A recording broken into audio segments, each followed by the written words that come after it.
Limerence, a state of intense emotional fixation on someone, where thoughts about them feel constant and involuntary. It often appears at the beginning of romantic attraction, but it is less about real connection and more about imagination filling in the gaps. People experiencing it tend to idealize the other person, reading deep meaning into small actions or words. It can feel exciting at first, almost like emotional energy that doesn't switch off, but it also brings uncertainty and anxiety when the feelings are not returned or confirmed. Sonder. The realization that every person you pass has a life as complex and detailed as your own. It is a quiet shift in perception, usually triggered in ordinary moments like seeing strangers in a crowd or sitting in a public place.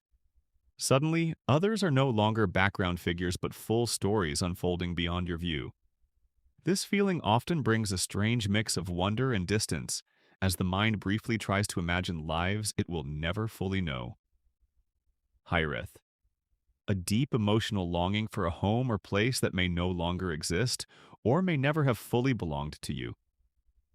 It is often tied to nostalgia, but it goes further, carrying a sense of loss for something unclear or unreachable. People describe it as a homesickness for a version of life, a memory or a place that feels emotionally real, even if it cannot be returned to. It often appears when someone is far from where they grew up or disconnected from their roots. Saudade. A lingering sadness mixed with affection for something or someone absent. It comes from Portuguese culture where it describes the emotional weight of missing something that may never come back. Unlike simple longing, it carries acceptance inside it, as if the absence has become part of the feeling itself. It can appear when remembering a person, a moment, or even a past version of yourself that feels distant but still emotionally present. If you made it this far, don't forget to like and subscribe. Anemoia, a feeling of nostalgia for a time you never actually lived through.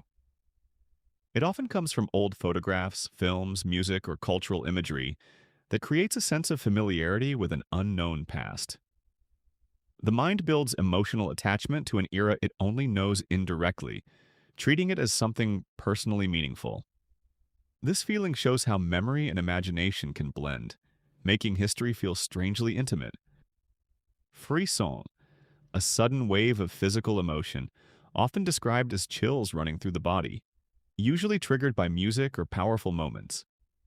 It happens when something emotionally intense or beautifully structured creates a brief overload in the brain's reward system. People often experience it during a key change in music, a dramatic scene, or an unexpected emotional shift. It is short but noticeable, like a physical response to emotional impact. Vellichor, the strange feeling found inside old bookstores where time seems layered into the air. It is the sense of standing among books that have passed through many hands and long periods of silence. The smell, the lighting, and the quiet arrangement of knowledge create a feeling of distance from the present moment.